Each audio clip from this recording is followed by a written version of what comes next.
踩的时候不要踩在石头上比较滑，而要踩在缝隙上。上次拍摄我把脚也摔骨折了，刚刚好，现在又来了新的挑战。那确实要特别小心走风，小心走风。我也怕老师。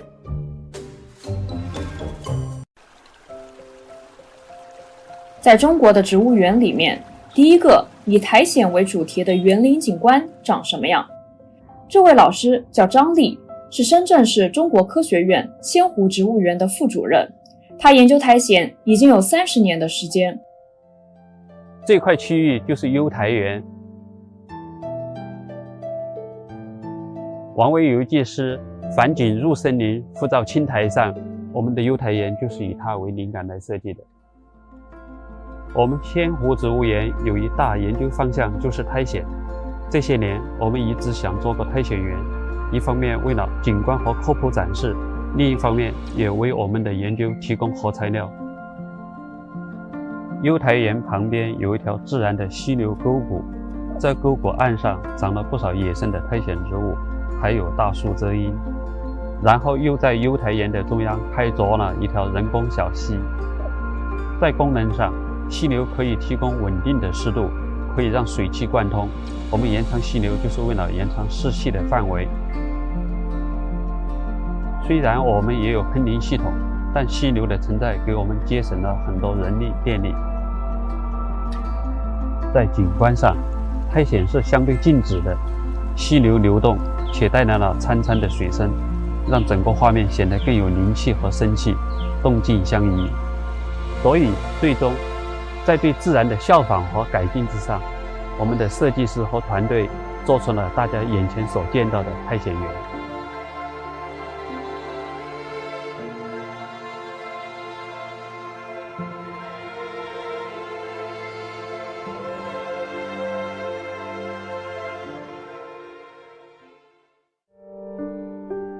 这个园子其实给我们带来了不少思考。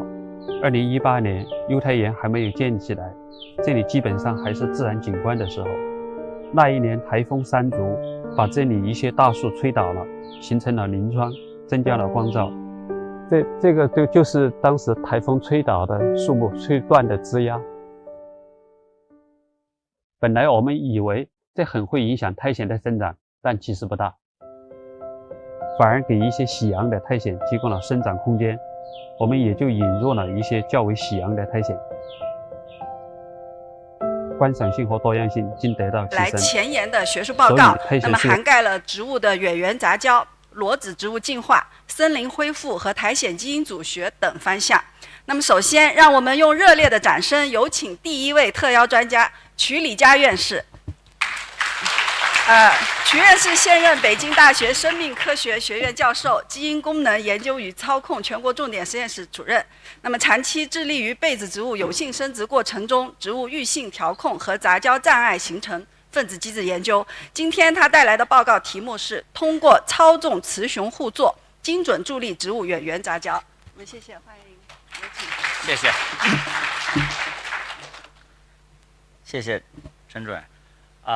很高兴啊，很高兴这个有机会来咱们仙湖植物园跟大家各位老师和同学汇报一下我们做的一些工作。刚才崇院士、杨院士做了很好的演讲啊，然后我就介绍一点我们自己的科研工作吧，就是远缘杂交的事儿。我想在座的各位，在这个 audience 里头，在座的各位可能不需要我来强调，就是我们未来农业里头非常重要的一个，就是植物所这个处的地位。因为在地球上，基本上90%的能量和80%的蛋白质都是来自植物的。我们现在能吃的大概150种，其实，现在在吃的是150种，但是其实有3000种植物我们都是可以吃的。但是为什么只有150种呢？就是在整个 domestication 的过程当中呢，大家做了一些选择，但其实我们还有很多的东西是可以纳入到我们人类的食物链的。但随着这个地球上生物多样性各方面的这个资源的这个匮乏，这个多样性的严重的破坏，其实我们面临一个非常重要的一个问题啊，就是未来我们人类在地球上生存下去，随着人口如果增加的话，那么吃什么啊？吃什么东西？有多少东西可吃？谈到生物多样性啊，谈到我们的资源，可能现在大家都会想，可能主要的是节流，就是所有的人都在谈，就是我们能不能保护生物多样性。但是其实大家谈的很少的是，自然界本来就存在的一个过程，就是所谓的开源。生物多样性本身是需要创造的，所以如果植物的遗传的多样性能够增加，然后我们创造更多的用于育种的新的种质的话，那么我们人类的这个菜篮子啊，未来的这个吃的食物大食物观嘛，那个范围会有很大的这个扩展。如果讲到远缘杂交的话，一般会讲，首先你要说什么叫远缘种的概念。那么种的概念呢，这个汪小泉所长啊，他们都是专家啊，但我问过领域里头的人。在这个领域里头，关于种的概念超过80种，不同的概念。但是我现在这儿写着呢，恩斯特迈尔上个世纪最伟大的演化生物学家，他的一个概念，在这个地方，他对于种的定义呢，他2个非常重要的这个criteria 标准。第一个是就是如果是个种的话，种内的个体之间是可以交配，然后产生可育的后代，这是第一个标准。第二个标准是，这个种内的这些个体是不应该跟其他的种的那些个体进行杂交的，所谓的产生生殖隔离。那么其实自然界本来就存在一个所谓的远缘杂交。那么在我们远缘杂交嘛，就是不同科啊、属啊、种啊，就远一点的、近一点的，就通过有性生殖进行杂交的这个过程。在自然界，远缘杂交是新种形成的一个非常重要的一个方式啊。我们的人类生活里头也有很多这种例子吧，比如说小麦啊，比如说尤氏三角里头的这个云台属的这些植物啊，以及我们的棉花，都是历史上自然界本身存在的远缘杂交，然后长期就是固定下来的一些杂交成种的这个过程，叫 hybrid speciation， 叫杂交成种。但这个过程呢，其实有一个非常重要的问题，就是时间太长了。比如说你看这个小麦，我们吃的小麦，其实经过2次自然界的远缘杂交，然后超过50万年到100万年的时间，才把这个产生我们现在的东西。其他都是几万年几百万年的这种时间，所以这种对我们人类来说时间就长了一点，所以是不是能够通过人工辅助的方式缩短这种远缘杂交的这个时间呢？这可能就是我们科学家要做的一些事情。其实人工这个远缘杂交其实是有成功的范例的，比如说李振声院士他花了30年的功夫呢，就是把小麦和长穗叶麦草2个这个麦属的植物呢，它杂交，那么最后获得了是小燕6号小麦哈，解决的是挑锈病、抗病和高原的产量的这个问题。那么，但其实大家从这个例子里头已经看到了，这个李先生这花了30年的时间，人的一辈子大概很少有几个30年，就是时间还是比较长的。第二个呢，就是亲本选择的这个范围，就是杂交的2个植物杂交的这个范围是有限的，因为这2个植物都是麦属的植物，都是一个属里头的，而且本来自然界呢，小麦和长穗叶麦草本来就可以杂交，而李先生花了30年的功夫，在他的后代里头拼命的去筛选到可以稳定待下来的这个，最后得到了小燕6号小麦，所以它的这个人工辅助的远缘杂交仍然存在这2个非常重要的问题。那么为什么会有这些问题呢？其实大家知道，就是远缘杂交之间为什么不能杂交，其实是因为它存在这个有性生殖的这个过程中存在这个杂交的障碍，而我们呢，对于这个杂交的障碍呢，分子机制上不是太清楚哈。那么如果你对杂交障碍的形成，它的分子机理如果搞清楚的话，就将有助于我们真正的实现在自然界随便拎2个植物，我们就来看看能不能实现这种远缘的杂交。所以生殖障碍呢，我们roughly 可以分成传粉前的障碍和传粉后的障碍。传粉前的障碍呢，地理的隔离、开花时间的隔离等等这些，还有虫媒啊，虫子，虫媒的话，如果有没有这种昆虫，那么也是一种隔离的障碍。那么传粉前的这些障碍，到今天现代农业技术的发展的话，已经基本上不成问题了。地理的隔离，我可以把那个长到一起在温室里头长起来。你开花不在一个时间，我可以通过调控，是吧？可以让它长一个开花季。如果你没有虫子的话，我就养那个虫子来进行授粉。那么这些其实都到现在为止已经不是一个障碍了，应该是可以解决的。那么真正的障碍其实就在所谓的传粉后的障碍。传粉后的障碍呢，又分为2大类，一的呢就是核子前障碍。核子前的障碍，核子就是说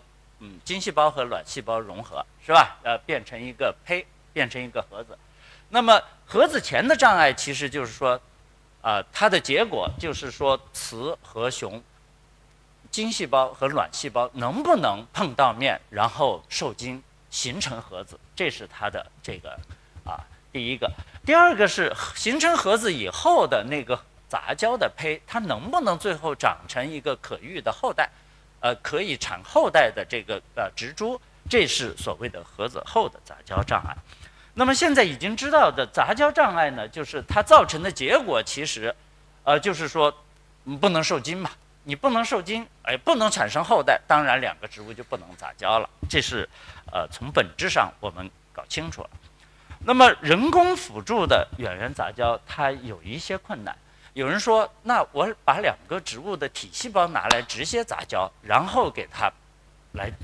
来培养出这个杂交的植物，行不行？那么这是理论上是有这种可能性的，但是它的操作难度比较大。首先是2个细胞融起来没有问题，电融合是可以做到的，但是你需要把单个细胞给它通过组织培养的方式培养出来。大部分的植物，现在植物里头，它的组织培养的这个效率是非常低的，而且呢，体细胞的这个杂交形成的植物，它没有经过这个有减数分裂的过程，所以它的遗传多样性是没有变化的，2个物种的 DNA 是没有发生变化的。那么还有一种呢，就是通过有性生殖的方式，也就是说让它们通过有性生殖最后产生杂交的胚。那么这个如果产生可育的后代的话，那个后代是经过减数分裂的，因此呢，它的遗传多样性、它的丰富性呢就会增加。但是呢，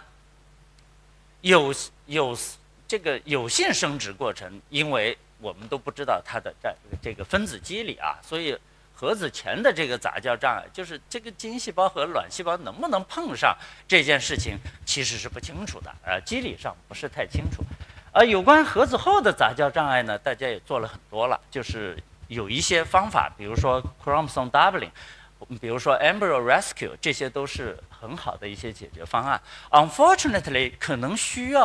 它需要 based on 一定数量的杂交胚的获得，所以如果你没有足够多的杂交的胚的话，你后面你没法进行染色体加倍，也没法进行胚拯救。因此倒过头来，这个科学问题最后又回到了核子前的杂交障碍。你能不能把核子前的杂交障碍这个克服了，然后产生足够多的杂交胚，然后你后面就可以有一定的基础来通过各种方法解决核子后的杂交障碍。OK， 所以呢，核子前的生殖障碍的本质，在过去的20几年的时间里头，全世界在我们植物生殖生物学领域里头的科学家共同努力下然后再发现，在3个节点上的雌和雄相互识别，如果不能相互识别的话，那它就会导致精卵不能相遇，因此呢，它就不能受精。这就是这3个地方3个节点上，它是这个核子前生殖障碍的关键点。那么，如果把这些搞清楚的话，对于我们最终打破远缘杂交，实现打破障碍实现远缘杂交呢，就具有非常重要的意义。那么我实验室一直在希望能够帮助打破这个核子前生殖障碍的这个工作那么我用的是现在这个模式植物拟南芥，它的这个好处很多那么到今天为止呢，刚才杨院士讲了，就是已经测了很多个这个植物的基因组了。那么这是第一个双子叶植物，植物里头第一个基因组完成全基因组测序的。然后呢，现在为止，它作为一个模式植物呢，现在为止在植物里头几乎所有的发育过程的分子机制呢的模型，调控的模型都是通过这个拟南芥来的。现在它作为一个模式植物呢，就是研究的挺多的。那么我们国家以及现在全世界的这个植物学研究都在向这个应用，刚才崇先生说的，就是应用目标导向的基础研究。但是我仍然觉得就是如果有可能有一些机制上的解决的话，可能拟南芥它是有它的先天的优势的。等会儿我会有一个例子向各位老师和同学汇报一下。然后这个拟南芥呢，雌和雄，我相信大家都很清楚。拟南芥的花粉粒呢，里头有2个精细胞然后呢，这个花粉粒呢，花粉它有一个很重要的特征，它就是会长出一个花粉管来。这个花粉管呢，它是叫顶端生长。这个顶端一生长呢，它自己的细胞核呢，这是一个细胞 single cell， 然后这个细胞核呢就会就是跟着往前走。然后呢，由于这个细胞核呢，它挂着那2个精细胞，所以它就会把那2个精细胞带着往前走。随着花粉管往前的顶端生长呢，它就带着2个精细胞往前生长。This is very important， 因为当你到时候如果你要不给它跟着走的话，它到时候它会出问题的。我等会儿跟大家讲为什么会出问题。那么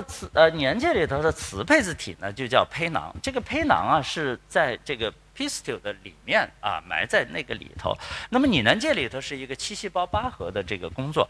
一个结构。大家看到的就是这个虚线围起来的这个就是所谓的拟南芥的雌配子体。首先是在靠近珠孔端的是2个绿色标出来的柱细胞。柱细胞呢，请大家记住，这2个柱细胞呢，其实就是为了就是产生吸引花粉管的那个信号，让花粉管吸引过来的这个信号的这2个细胞。红色标出来的是卵细胞，蓝色标出来的是中央细胞。中央细胞是2N， 这2个细胞呢是2个这个雌配子然后在核眼端里有3个不知道功能的反足细胞。整个这个雌配子体呢，被2层被子外珠被、内珠被一包呢，外面有一个珠孔，留了一个孔出来。整个这个胚珠呢，通过珠柄连在花柱道上，这是它的这个。那么这2个雄的和雌的是怎么相遇的呢？就首先看到我也许有一个，这是一个 laser 吗？算了花粉粒落到柱头上的时候，首先就有一个识别。大家可能知道，就是这个花儿一开了以后，那个柱头就开了，是吧？就露在那儿。但现在这个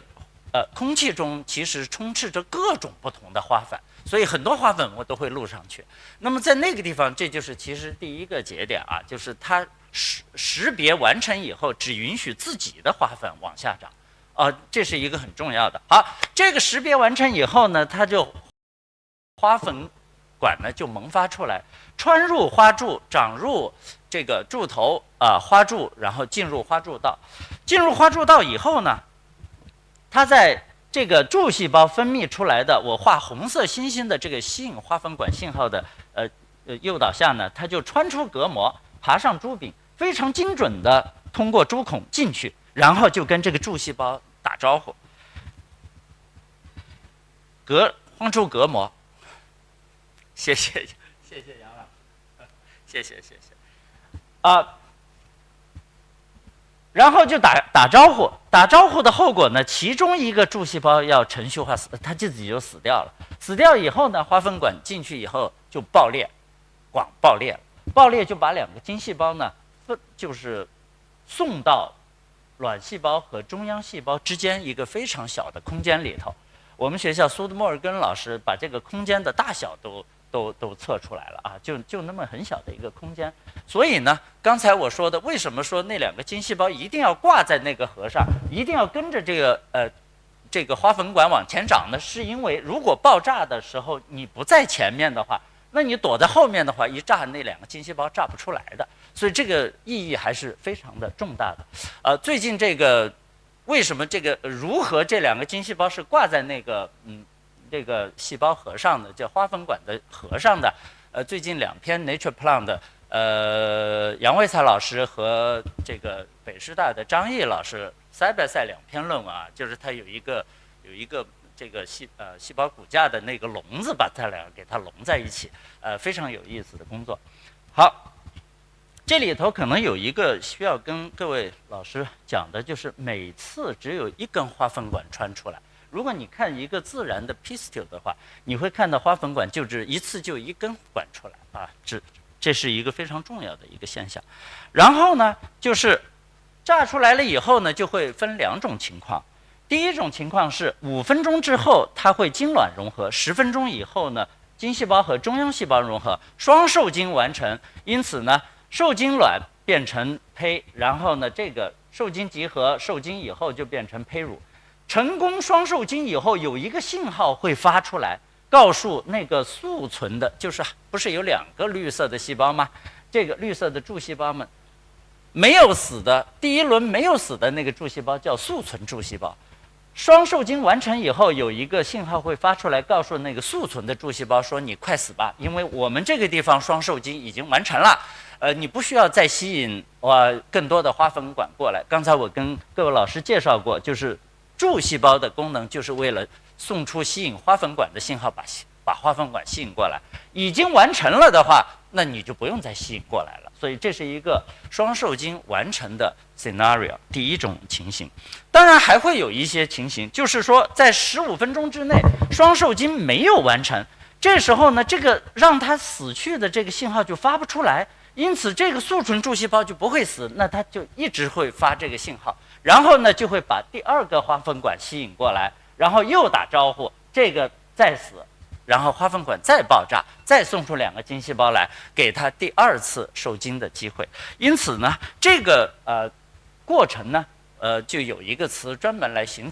容这个过程，叫做 fertilization recovery， 叫做受精补偿。那 by definition， 受精补偿的意思指的是第1根花粉管没有完成受精的情况下，就会把第2根花粉管吸引过来，然后进行补偿性的受精。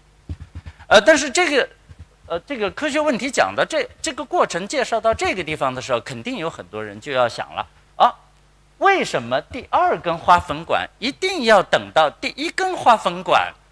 没有完成任务的时候才过来？它为什么不是第1时间的时候2根一块儿过来呢？甚至3根，甚至4根一起过来呢？这个问题直到2022年我们才把这个事情搞清楚，所以现在这个科学问题就很清楚了哈。那么大家看到的是花粉管这种雄方的这个和往下走，一直到受精过程，其实它碰到了8种不同的雌方的组织和细胞，然后涉及的过程包括花粉管的生长、导向、接受、爆炸和双受精几个重要的生物学的过程。因此呢，它们这个中间的雌和雄之间的信号的交流其实是非常的tightly regulated， 是遗传的调控的。所以这个搞清楚它们这个信号的交流呢，有助于让我们真正的理解所谓的生殖障碍是什么。那么回到我们生殖障碍，核子前的我们刚才说了，雌雄相互作用3个节点，它可能核子前的生殖障碍。第1个节点就是花粉落到柱头上，你会不会被人家柱头识别为自己的花粉？这个过程挺重要的。如果你突破了这个过程，有的比如说白菜里头，它通过一些人工的手段就躲过这个过程了，那花粉管可以在里头长，在里头长，那就进入第二个障碍。第2个障碍就是这个花粉管能不能正确的导航，找着这个雌配子体所在的地方。我们大家都是路痴，仙湖植物园那么大，我要不用导航，咱肯定找不着小平同志手植的那棵树，对吧？一定要导航。那么这个能不能导航，有没有合适的导航，也是你一定要找着那个地方，你才能去爆炸，送出2个精细胞，才能去受精。所以这是第2个障碍。第3个障碍更重要，花粉管进入这个里后，它就碰到那个绿色的2个柱细胞，那个中间有一个识别，柱细胞会识别一下，说你是不是我要找的那个人，你是不是我们自己的人。这个识别如果不完成的话，花粉管会在这个地方使劲的长，使劲的长，然后呢不爆炸，不会爆炸送出2个精细胞来，因此不可能受精。所以这个地方也是一个非常重要的所谓的花粉管接受，它被柱细胞接受的这么一个障碍。这3个节点的障碍，我们通过研究，现在为止发现是最重要的3个障碍。非常令人高兴的是，在过去20年里头，领域里头科学家的合作呢，现在已经知道这3个节点上基本上都是由小态信号和受体来介导的。因此呢，而且这些小态或者是受体，挨的是小态，或者是信号或者是受体，它们有种属特异性，因此就是只有这个小态或者是有这个受体的，它们可以识别。如果是其他的物种的话，你可能是挨的缺受体或者是缺信号，那么它们就不能识别，因此杂交的障碍就形成了。下面简单的跟各位老师汇报一下，第1个障碍就是花粉在柱头上怎么被正确的识别。那么在这个地方呢，有好几个障碍花粉落到柱头上，你能不能吸水？这个2021年华东师大的李超老师他们做的。花粉同种就是自己的花粉呢，它那个外面有一个蛋白叫 PCPB， 如果你有这个信号呢，那么你就可以比其他物种没有这个信号的花粉呢提前这个吸水，因为花粉管萌发之前，花粉粒首先要吸水，它会有这个信号以后提前30分钟吸水提前30分钟吸水，也就是说自己的花粉会先吸水先萌发，当然就比你跑得快，它应该去先受精，那么这就是会产生生殖的障碍。那么还有一个生殖的障碍呢，是山东农大的段巧红老师实验室23年他发现这个 SRK dependent 的这个自交不亲和系统也可以被植物用来识别不同物种之间的这个花粉。那么前几天他的 Science 也出来，把它内部下游的这个分子的机理给它搞清楚了。所以这已经有2个障碍了。那么我们实验室这个障碍呢，就是我们实验室发现了，就是同种的这个自己的这个花粉呢，我提出了一个这个钥匙和锁的模型别人的花粉是没有那个钥匙的，只有自己的花粉是有那个钥匙，那5个钥匙，有这钥匙就可以打开那个锁，别人的没有这钥匙就开不了门，所以就进不去。这是一个关于花粉管能不能被识别，然后穿透乳突细胞进入这个花柱的这个过程。那么从模型上讲，其实柱头上其实它有一个，就像这个我们说柱头受体复合物，它就像一把锁，一个门，锁上门上带着一个锁。柱头本身是有一个信号的，这个信号呢就像在门里头插了一个钥匙，这个钥匙的后果就是说我不让别人进来，就是门是关着的。然后呢，如果碰到自己的花粉，同这个物种的这个花粉，它就有一个钥匙。这个钥匙一上来以后，它就会把门里头那个钥匙给它挤掉，这是一个竞争的关系。一挤掉以后呢，它就把这个门打开了，所以里头那个钥匙没有了，所以打开了。这样的话呢，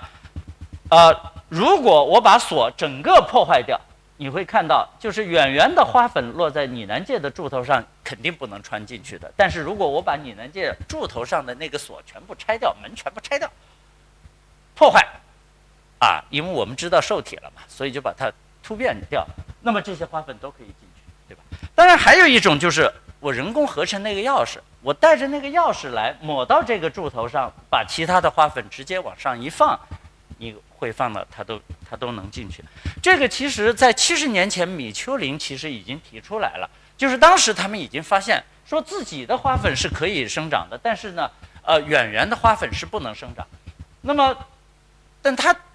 说，那咱们想一个办法，说能不能把自己的花粉和远缘的花粉混起来，然后去授呢？授完了以后，他就发现有部分的远缘的花粉也能够进去。当时其实他不知道这个原理是什么，直到现在我们才清楚，哦，原来是自己的花粉它带了一个钥匙。如果你人工合成这个钥匙的话，就不需要自己的花粉了，直接人工合成的钥匙涂上去，就可以把异源的花粉给它导进来，让它穿过那个。所以这个从机制上解释了70年前这个所谓的花粉蒙导效应的这么一个现象，非常重要的现象。所以在这个柱头上的这个障碍，现在呢它的信号和受体都已经鉴定出来了。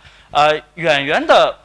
植物的花粉管不能穿透呢，是因为它没有这个信号，因此呢，它就形成了一个杂交障碍。如果对这个信号和受体进行操控的话，就有可能有效地打破在柱头上的那一个节点上的生殖障碍。那么是不是这样的呢？很高兴的是，我们发现的这个 mechanism 是在植物里头广泛存在，所以我们应该是一个比较保守的一个机制哈。是不是保守呢？我们做过这个实验。有一个植物，另外一个科的植物是白花菜科的植物，它跟拟南芥分歧的时间是5500万年前就已经分开了。它的花粉落到拟南芥的柱头上是绝对不可能穿透它的。但是如果我把人工的合成的这个钥匙，拟南芥的钥匙放到柱头上，5500万年前分开的另外一个科的植物的花粉就可以穿透拟南芥的那一个障碍。所以这个呢，利用这个机制其实是可以打破，现在已经做到了打破不同科的植物在这个柱头处的这个生殖障碍，这已经做到了。那么我们的论文出来的时候呢 ，Sale 还专门请人发了一个 leading edge preview， 原因是打破这一个障碍是3个障碍里头最重要的一个障碍之一，所以它在农业应用上意义是重大的。这里头还需要跟各位老师和同学，特别是崇先生，我们基金委的领导讲的是，就是拟南芥里头这解析这一个保守的这个机制，其实我们用到了拟南芥里头一个7突，一个4突，2个3突和一个单突。那么这些突变体，如果才把这个分子的机制搞清楚，如果要在小麦或者是玉米这种大作物里头需要这么多个突变体来解的话，那时间可能会很长。现在我们拟南芥里头很快呢就把这个事情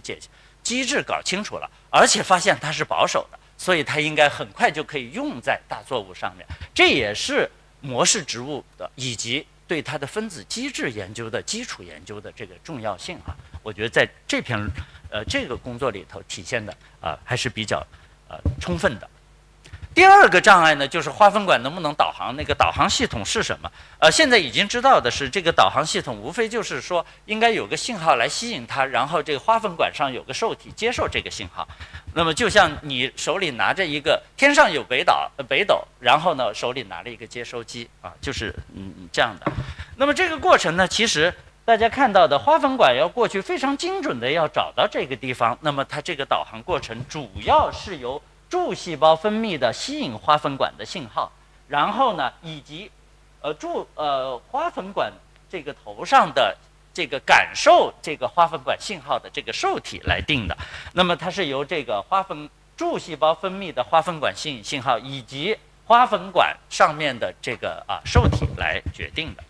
那么关于这个吸引物质呢，其实日本人和杨维才老师实验室呢，他们已经做了，就是说以及我们实验室就是我们已经知道了，就是年芥里头有一种种属特异性的花粉管吸引物质叫 AT621，这个还挺重要的一个，它可以吸引花粉，可以你看花粉管在这往这一放呢，花粉管就会拐弯吸引过去。那么它的受体呢是由日本的 Tetsuya Higashiyama 先生和杨维才老师2个实验室把它鉴定出来了，所以这个信号吸引信号的受体也解决了。那么我们实验室发现，因为这个信号是一个种属特异性的信号，我们发现它居然是当这个花粉管和它的近缘物种的花粉管，其他个种的花粉管在一起的时候，这个信号它起到的作用是让自己的花粉管先拐弯，先拐弯当然就自己的花粉管先去受精，因此它也是这个一个生殖的障碍。这个让自己的花粉管先拐弯的这个过程，这个现象呢，叫做同种花粉优先。160年前，达尔文在他的物种起源里头就提到过这件事情。但是呢，在动物里头呢，还有一种同样的现象，就是叫同种精子优先。那么，这两个现象其实这个分子的机制呢都不清楚。那么我们首先发现了，就是在植物里头同种花粉优先的实现，其实是可以通过种属特异性的小态花粉管吸引信号就可以实现这样一个目标。然后呢，这个同种花粉优先，它其实是促进了遗传的这个隔离，就是让自己先受精嘛，是这样的。所以它的信号啊，它的受体啊，都已经克隆了。当然还有一些花粉管吸引物质。比如说我们鉴定的这个绣球，它是没有种属特异性的。那么这个其实是在当你的这个比如说这个植物，它在自己的花粉完全没有了的情况下，它又还想活下去的话，给自己进行自然界的远缘杂交留下了一个很小的口子。这就是为什么有的情况下这个。完全，你只要没有第一个障碍，那么第二个障碍，有一些花粉管它是可以找到那个地方的，很多不同的都可以。所以在我们看来，第二个杂交障碍那个节点，导航上的那个节点上不是那么重要，原因就是因为有像绣球这样的没有种属特异性的花粉管吸引物质，其他的物种的花粉 somehow 也是可以被吸引过来的。那么既然我们知道了它可以吸引同种的花粉管优先转弯，那么优先拐弯其实它未必能够保证先拐过去弯的这个花粉管就优先受精。只有一种情况下可以保证，那就是当你只允许一根花粉管拐弯的时候，那你先拐过去就有意义了，因为谁先拐过去别人就不能拐了，对吧？所以是这样的。那么刚才我其实跟大家提到过，自然情况下你会看到每次其实就是一根拐弯。那么这个是如何实现的呢？其实在动物里头有一个非常重要的，就是所谓的 polyspermy。当多个精子去受一个卵子的时候，就会形成所谓的多精受精。多精受精在动物里头是不被允许的，因为会产生最后是胚胎的窒息致死。那么动物里头其实有一个非常强悍的 polyspermy block 机制，就是阻止多精受精的这个机制。这个机制谁执行的呢？是第一个精子进到卵子以后形成受精卵，立刻就启动了3套这个动物里头研究很清楚立刻启动3套 mechanism， 就不让第二个、第三个其他的精子一概没戏，不让它再进来了。所以是这样阻止。但植物呢，显然比动物in my opinion 是比动物要聪明很多，因为动物呢，它是一次射精1亿个精子就在那猛跑到卵子周围的是几百个，那么你在几百个里头只让一个进去，不让剩下几百个进去，它其实是挺困难的。但植物里头就把这个事儿简单化了，它把整个这个过程分成了2个阶段。第一个阶段就是我压根儿就不让你那么多人去，我压根儿首先是通过限制到达你那个这个磁配子体附近的那个花粉管的数目，我只让1根花粉管过去，而1根花粉管我们都知道里头只有2个精细胞，所以你一爆炸送过去只有2个精细胞在那个地方，所以第一步已经控制了到达卵细胞周围的精细胞的数目。第二步才是阻止多精受精 block， 它只要不让那2个精细胞同时先进到卵细胞里头，那它就完成了，这个任务就完成了。所所以其实它分成2个阶段以后呢，我们就知道植物里头其实阻止多根花粉管穿出到达那个磁配子体周围的那个过程，我们把它叫做叫 polytubule block， 这个机制其实是更为重要的。那么我们也把这个机制给它解清楚了，找着了就是它的受体和它的信号。那么花粉管分泌的信号和在这个所谓的隔膜的这个地方的这个受体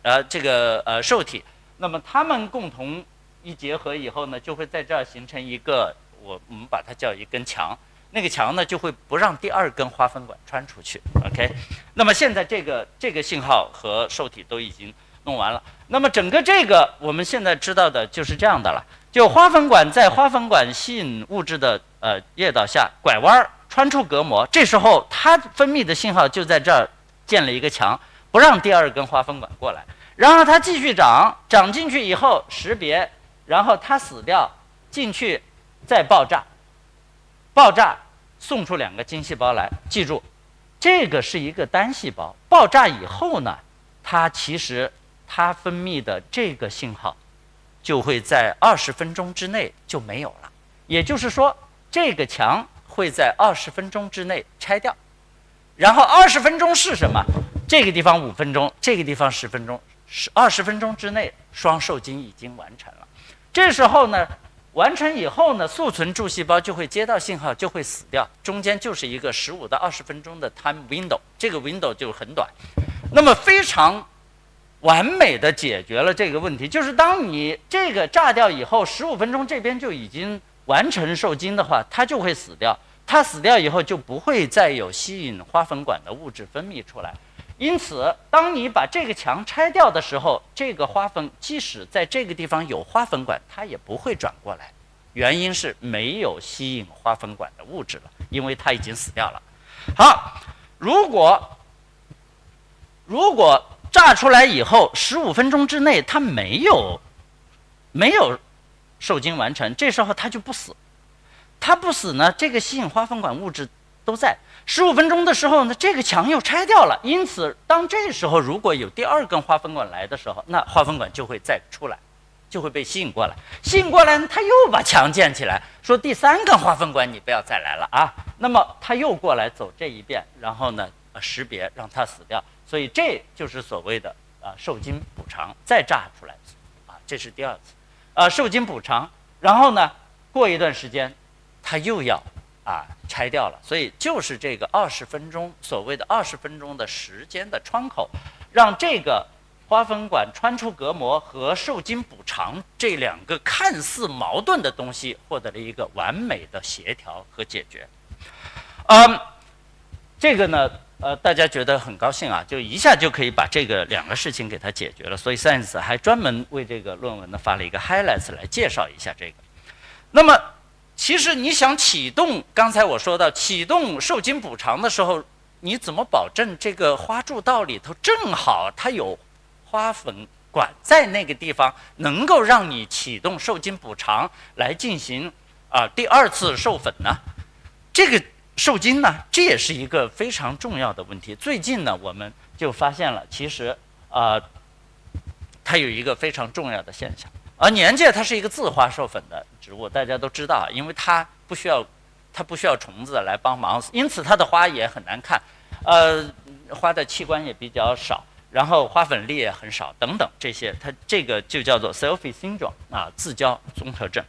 而且在实验室的条件下，拟南芥的第1次它的授粉，其实我们都知道，都晚上就已经完成了，也就是说，它还在闭着花的时候，花还没开呢，它已经就授粉就授完了。所以它是一个典型的闭花授粉的植物。那下面一个科学问题就来了，如果它闭花已经完成了授粉的话，那它还要打开来干嘛？就是为什么要打开来嘛？这件事情始终我们没有明白然后呢，我们就看了一下，这是看看上午10点的时候，这朵花你可以看到它是开着的，但是随着时间到中午到下午1点、2点、3点、4点，然后你就看到它打开以后，其实8个小时以后它又给它关上了。那么这个事情其实就再次发生了闭合。然后我们经过进一步的研究，发现它第2次闭合，它闭合的时候呢，其实它又把那个花药给它往里给蹭了蹭，花药上的花粉呢就落下来，就落在了这个中间。第1次授粉因为是被那个花瓣遮着，它在里头，所以它授粉都是在它的边缘。而第2次开了以后，再给它弄进来的时候，花粉粒就在中间，所以充分的利用了这个柱头的一个面积。然后呢，这2批花粉 roughly 差了8个小时，这个时间恰好是启动受精补偿的这个时间。因此就是当这个植物它想第1次没有受精完成，然后它想启动受精补偿的时候，植物自己已经做好了准备，放另外一批的花粉管在那个花柱道里头。如果你刚好需要的话，就刚好有这个花粉在那等着，让我们非常吃惊。这个协调真正是体现了所谓的 beauty of nature 啊，自然的一个美。那么这个为什么一定要多次的这个授粉，一定要这个呢？它可以让它在热呀这个情况下，它会促进自己受精的这个过程。而且这个现象在十字花科的很多自花授粉的植物里头都是这样的，有开了花以后再闭合2步授粉的这个机制哈。那么它在十字花科自花授粉植物里头也是保守的，因此它应该是一个保守的适应性策略，让这个植物的这个受精的这个过程能够更好的进行。第3道障碍就是花粉管能不能被柱细胞识别，就是它跑到里头了，柱细胞2个绿色的那个柱细胞怎么识别它？那么这个呢，也非常重要啊。我们长话短说，其实这个信号已经找到了。瑞士联邦理工和我们实验室，以及曼彻斯特大学3个组把这个控制这个花粉管和柱细胞识别的受体全部克隆了。然后呢，信号是我们实验室找到的，就是我们找到5个信号，这5个信号就是让它能够识别还是不能识别的这个过程。所以这个业内找这个信号找了大概15年的时间，那么我们在2022年的时候把它找到了。因此如果你对这个信号和那个受体能进行操作的话，那就可以是让那个柱细胞能够接受，能够认识跑过来的那个花粉管，说是我自己需要的那个花粉管。当然你识别以后花粉管还要说我能不能爆炸，这个信号和受体我和University of Massachusetts 大学的 Alice Chen 实验室合作呢，把它信号和受体都给它鉴定了。大家看一下，如果人工合成这个信号，然后放进去以后，你看花粉管直接就会爆炸，就会爆裂，就会让它出来。所以对它的这个信号操作呢，就可以释放出来。因此呢，在拟南芥里头，核子前的杂交障碍，3个主要的杂交障碍，在我们业内这么多科学家10几年将近20年的工作的情况下呢，现在已经基本上解决了基本上都解决了。大家看到这个这个词这个是拟南芥里头基本解决了然后呢，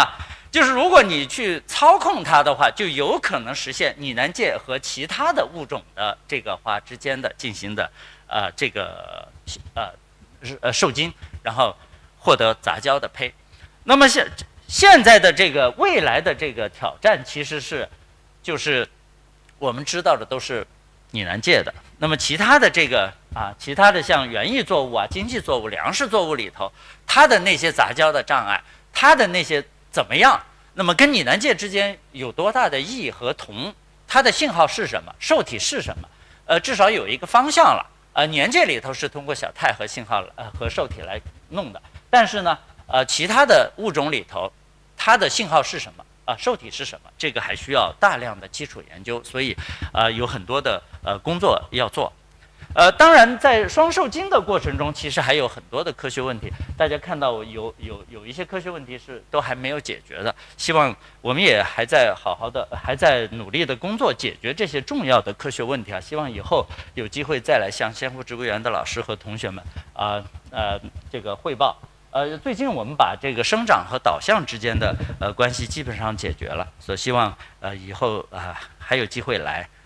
跟大家介绍。当然，下一步呢，就如果你获得了2个物种远缘物种之间的杂交胚的话，那就是核子后的杂交障碍就要放到这个议事日程上来。那么它的分子机制是什么？一定要搞清楚。搞清楚以后呢，才能打破这个核子后的杂交障碍，真正的最后形成远缘的杂交物种。summary 一下呢，就是核子前的杂交障碍其实就是雌雄配次体之间的识别如果不能识别就是障碍然后如果真正的打破了这些障碍的话，你有可能产生新的品种、新的那个高效创造这些新的物种和新的种质资源，将是我个人认为将是未来农业育种里头是一个全新的赛道就是它将有一个广阔的应用前景。最后是感谢我实验室的老师和同学，以及这么多年跟我合作的国内外的老师和实验室，以及北大的生科院的仪器平台上的老师。我的钱都来自国家科技部主要是基金委。我的钱主要是基金委。23年以后，新基石基金会给了我一些支持，然后还有北大清华生命科学联合中心，非常感谢这些资助吧。最后感谢所有的老师和同学们，谢谢大家。这个非常感谢曲院士您先喝口水没事。曲院士为我们深入解析了这个远缘杂交中核子前生殖隔离的分子机制，并且分享了通过这个调控小态受体信号通路来突破种属屏障的一个前沿的进展。那么我想今天也是非常难得的机会大家有5分钟的时间吧，和曲院士现场的交流一下，大家有什么问题可以这个踊跃提问。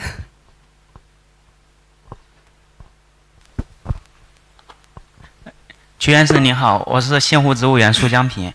就刚才您的那个报告，我很认真的听了，就是感觉特别的精彩，就是环环相扣的那种。然后，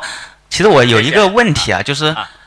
既然自然界已经就是形成了这种生殖隔离，然后我们强行的实现这种很远缘的杂交，比如说拟南芥，如果和那个无油樟它杂交了以后，会形成什么样的一个结果？然后对整个这个生命的这个进化的一个过程的话，它有造成什么样影响呢？谢谢。好，谢谢。这个问题很多人会提也很专业。但我觉得是这样的，就是远缘杂交这事儿并不是我们发明的，是自然界发明的。我们 simply 就是说，可能需要把这个时间，因为你做的所有的事情都是为了人类在地球上更好的生存，以及跟这个自然界这个和谐共存。所以创造更多的生物多样性，然后和这个种质，其实是既有利于人类的生存，也有利于地球的这个发展。所以我在想，我们并不是在创造一个什么东西。这个 hybrid speciation 这个词本身就是在 describe 自然界存在的一个现象，而且我们现在的很多物种都是通过这个杂交成种的所以呢，可能我们要做的就是说，去找那些可能对我们人类，特别是现在强调的大食物观，我们还要吃更多的更有营养的、更好的这个高质量的这个食物，扩大我们能够吃的这个东西。150种可能不够，我们可能要吃1万种不同的植物。那么这个可能前景还是挺大的，主要是为我们这个人类在地球上的发展吧，和还有这个地球本身的这个发展、资源的这个发展、生物多样性的这个增加。那么你说到它的就是未来你怎么去畅想这种事情，其实已经有不少人已经在想这件事情，就包括法律系的我们法学的这些专家可能要参与其中。就像你一个新的技术，有可能如果有人会滥用或者怎么样，但是都会有一些这种事，可能在法规的建设上也是需要进一步的来探讨的。所以我们相信，这个我们科学家一般都是要做点好事情，为人类的生存做好事情但是呢，就是如果规范起来，这是未来要做的一件事情，就是法律的建设、条规的这个建设是很重要的。所以我认为，只要这些工作都跟上的话，未来没有问题。我们现在还在很早期嘛，等到出了很多杂交的这个物种以后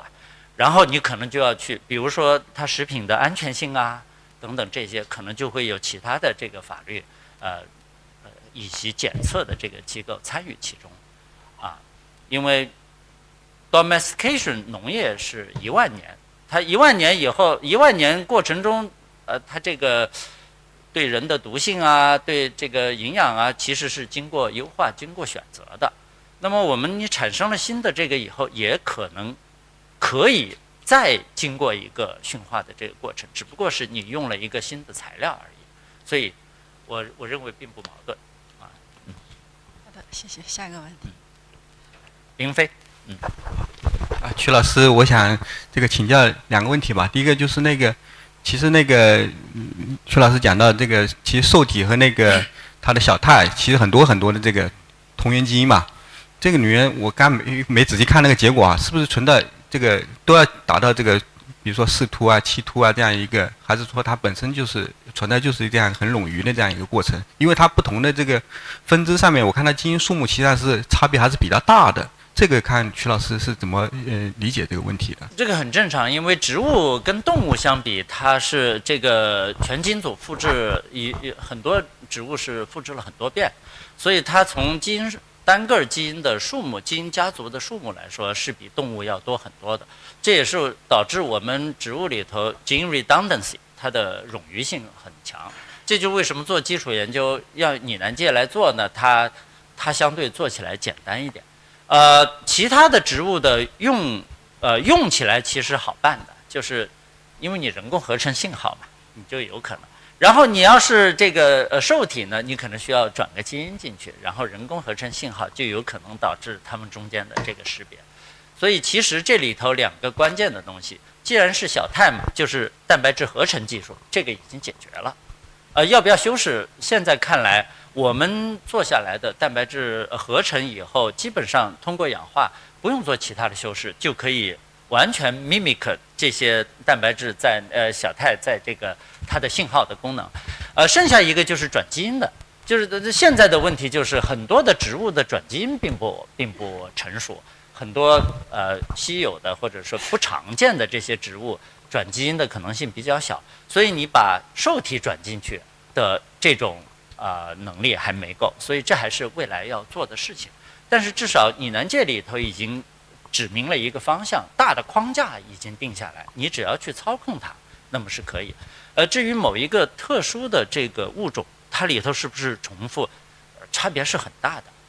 That's why 可能还要再做一些每一个针对不同的物种再做一些基础研究，还有一些路要走。那小肽如果是我是不是要提前知道这个物种的这个小肽的跟拟南芥的这个差别在哪里？合成这个本身物种的小肽，可能效果会更好一点嘛，对吧？这 exactly 就是我想说的。就现在因为transcriptome 转录组学单细胞都做的很多嘛，所以这个其实是简单的。好相对简单，一测序，请杨老师帮你一测序，你就把那个都知道了。然后你去这个转录组的那些东西，你都很快就会比较可以弄得到的。其实主要是看这个系统到底有多保守，以及那个物种本身的信号有多特异。好，第二个问题就是我们这个受精过程中的花粉管的这个生产我们植物当中跟动物相比，像曲老师说的，我们植物是两步法。那么第一步实际上可以就是花粉管这个进来的就是只能一次只能进来一个。那么我想问的说，它同时这个花粉萌发的时候，它其实当时花粉是很多的，它这种有没有个选择性？比如说我像动物的话，比如说我跑得快的，它是不是这种随机性的在植物里面中，我不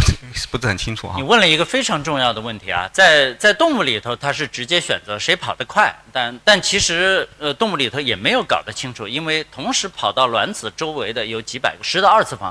次方个这个精子。那么这几百个金子里头，到底哪一个进去是随机，是先到那儿的，还是说怎么着？其实没有任何的证据证明是第一个到的就先进去，没有这个证明啊。所以现在我们不知道动物里头是怎么样，但植物里头呢，很多人在怀疑花粉管之间在花柱道里头花粉管之间是有相互作用的，但这个也是没有证明的，所以我们怀疑它应该是一个随机的状态，正好到那个地方。我们最近的数据表明，就是你横向的在这个绿色的柱细胞分泌过来的这个吸引的信号，它有一个浓度，你正好到达那个浓度的时候，它就会去跟别人竞争，那么这个花粉管就会拐弯。它一旦一拐弯，它的那个产生的那个墙就会建起来，所以第二根花粉管就不可以过来。所以它是中间是协调的，但具体是你过来还是我过来？如果两个花粉管同时跑到那个地方，是一个过来还是怎么着？现在没有具体的数据，也没有观察，因为整个过程非常快。所以现在还没有看到那么细致的地方，但我倾向于认为花粉管之间是没有相互的影响的，我倾向于这么认为。好，谢谢，非常感谢。好的，谢谢。因为时间关系啊，我们如果还有问题的话，留到这个接下来再大家私下交流。那么再次感谢曲院士的深入讲解。谢谢大家。好。那么下面我们有请第二位特邀专家汪小泉研究员，汪所长现在任中国科学院植物研究所所长，主要从事植物进化生物学、生物地理学和分子生态学的研究。今天他将分享的报告题目是裸子植物的时空进化和重要性状的形成机制。大家欢迎。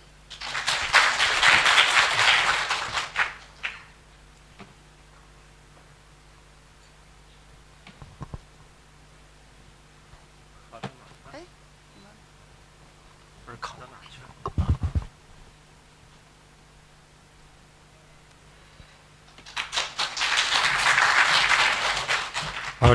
各位老师、各位同学，大家早上好。刚才曲老师做了一个非常精彩的报告哈，我还陶醉在其中。那么我讲一个比较宏观的一点问题哈，讲裸子植物的时空进化和重要性状的形成机制。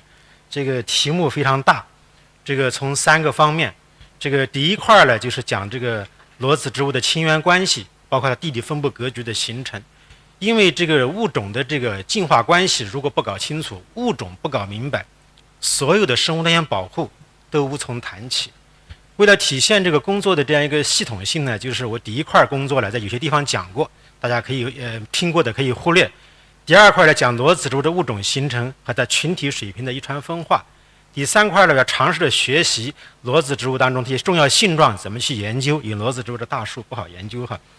首先讲第一块裸子植物，裸子植物大家可能觉得自己比较了解，实际上全球呢有13个科，有84个属，1000多个物种。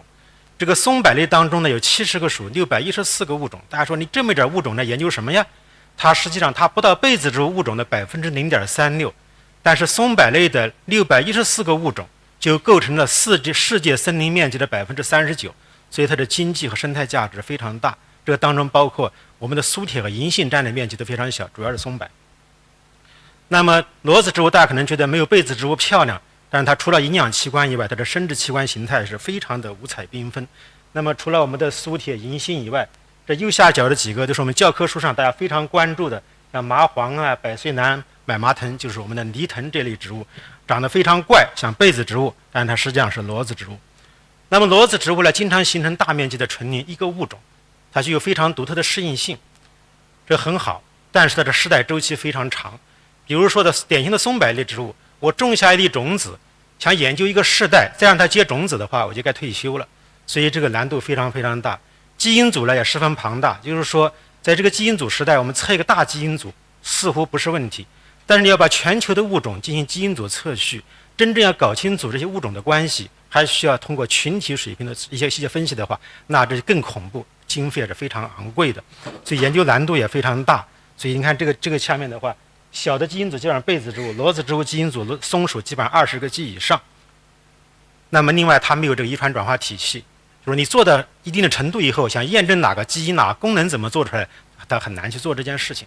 那第一个要汇报的就是梨藤类的系统位置。这个梨藤类在我们这个一般大家知道生花植物学说话认为它长得像被子植物。梨藤类这类植物，它的进化关系可以是跟被子植物是姐妹，可以是种子植物的基部类群，可以是裸子植物的基部类群，可以是松科的姐妹，可以是柏科的姐妹。基本上在这些年当中，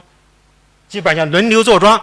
这件事情就是争论了近半个世纪，它到底是什么？它跟谁的关系更近？那么我们后来利用这个转录组测序以后，利用1308个支系同源基因，构建了这个种子植物当中几大支系最坚实的一个进化框架。这个框架当中，把裸子植物的所有科间关系，这是历史上最深入的一次最坚实的一个进化树。这个当中就发现这个梨藤类它是松科植物的这个姐妹。这个东西研究清楚以后呢，不管是单基因的还是上千个基因的联合的，这个研究就告诉我们裸子植物是一个单系类群。但是由于这个梨藤类是松科的姐妹，传统的松柏类植物它不是一个单元起源的类群，那除非把这个梨藤类给它合并进去。这件事情我汇报一下的原因呢，就是现在很多基因组测序的工作，大家发表了很多文章，经常分析当中还在说梨藤的进化位置还没有确定。那么实际上你把它的数据这要重新分析，真正用严格的直系同源的基因分析，结果一直都是非常稳定的，它就是松科植物的姐妹。所以就是我们即便在基因组时代，也不是把所有的基因一锅煮一块去分析就能搞清楚这个进化关系的。那么同时我们发现这个梨藤类它的进化一个很独特的地方，就是它的进化速率和被子植物惊人的相似，所以它跟其他的裸子植物不一样，这就造成我们以往梨藤类进化位置增长了近半个世纪的一个主要的原因。那么把这个裸子植物的科间关系做清楚以后，那么它这些世界性的代表性的大科是如何形成的？属间关系怎么样？怎么形成全球的格局？比如说松科植物全部分布于北半球，只有松鼠的一个物种2个种群在赤道上。那个罗汉松科呢，基本上全在南半球。柏科植物是一个全球分布。那这样一种格局是如何形成的？我们也是一样，通过这样一种数千个基因，把松科植物所有11个属的进化关系弄明白。包括我们国家的一级保护植物这个银杉，也是争论了很多年，各种各样的可能，最后我们确认它是我们今天的松树，是松属的这个姐妹。园林当中的雪松，以前争论很长时间，它是什么？它是松科植物2大支系当中冷杉、油杉这个支系的这样一个基部类群。那么我们去看罗汉松科这个南半球的这个类群，你们都知道裸子植物一般都是大树，但是苏铁可能很多是这样类似于灌木状的。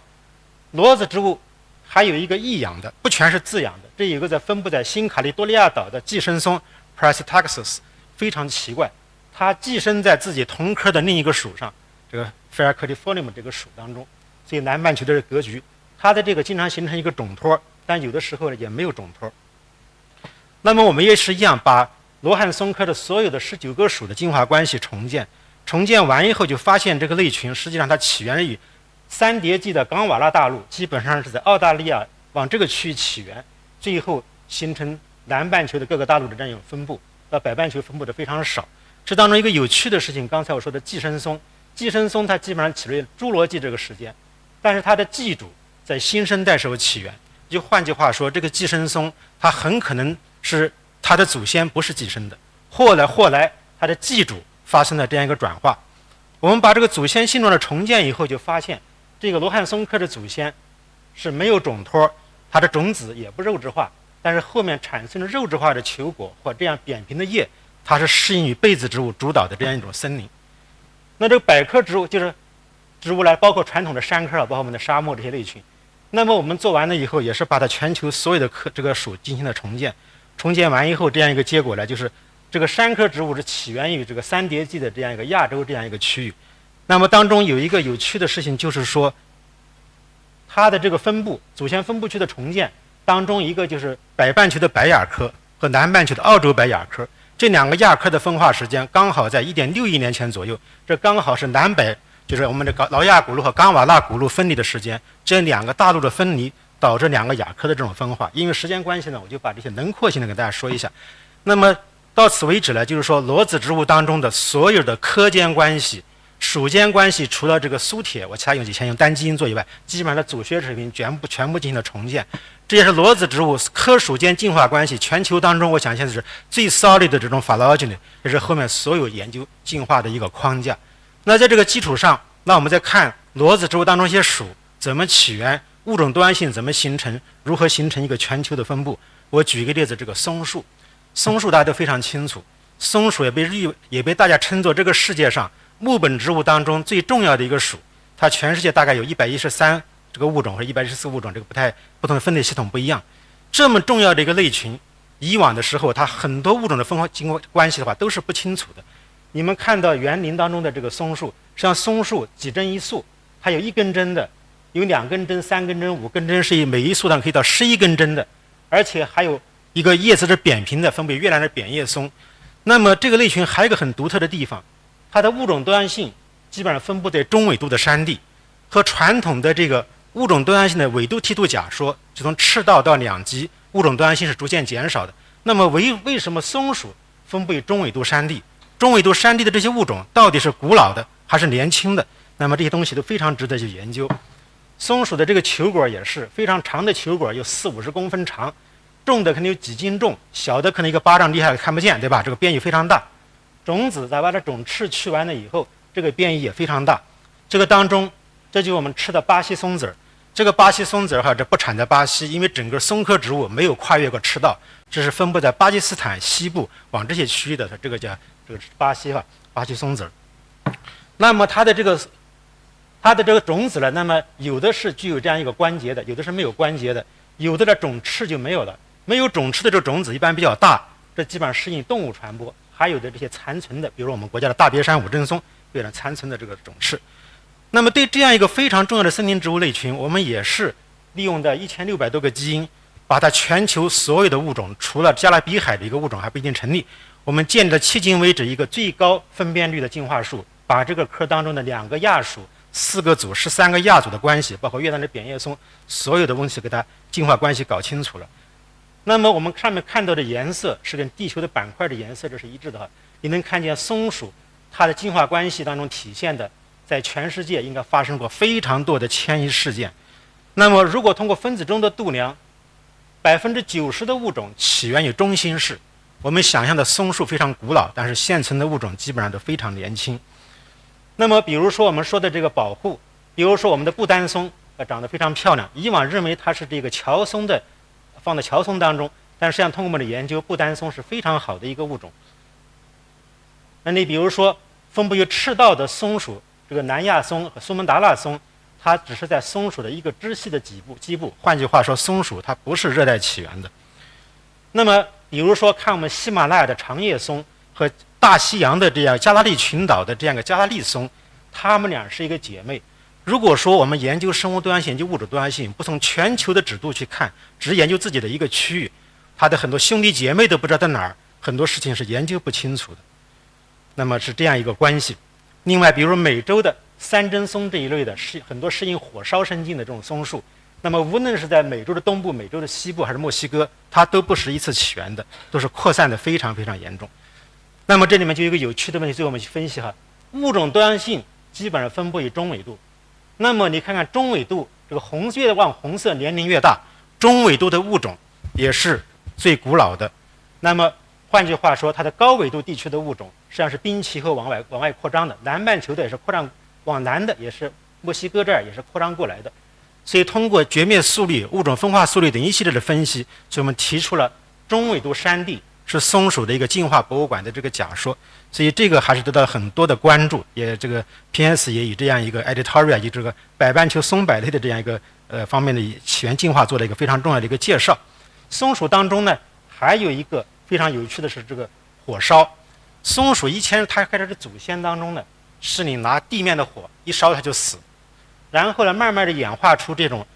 地面的火烧不死它，树干可以烧，烧到最后呢磷罐的火可以烧，把它整个烧完以后，这球果掉到地下，这样它的种子刚好散布。在自然界当中，很多生物的更新是需要火烧的，那么刚好这个火烧耐火烧的东西基本上是分布在什么地中海和这样一个美洲的西部，这也是历史上这个地方发生火灾环境最频繁的地方，生物就演化出了这样一种适应环境的这样一种机制。我们东亚的这些物种基本上都不耐火烧，这也是今天为什么美洲的松鼠的物种多样性高于亚洲的物种多样性的原因。